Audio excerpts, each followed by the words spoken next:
How to earn instant points in Gigalife. So ngayon 80 na yung points ko, kanina 50 lang. So 30 yung na-earn kong points and yung 50 points ko ay na-earn ko yun sa pag-load ko sa araw-araw.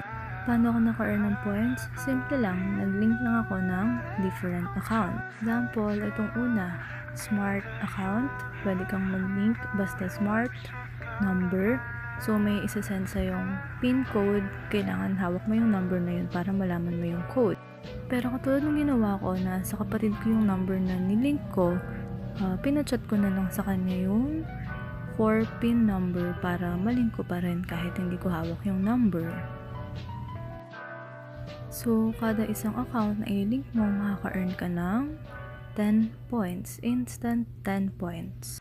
Tandaan, sa first 5 link accounts ka lang makaka-earn ng 10 points. And after nun, may magte-text sa'yo na naka-receive ka na ng 10 points. So, gano'n na yung ginawa ko to earn instant 30 points. Dahil may 80 points na ako, konti na lang yung bubuniin ko for BTS Photocards na yan. Thank you for watching. Kindly share this video para malaman naman ng ibang armies kung ano yung pwedeng gawin to earn points. Kindly like and subscribe.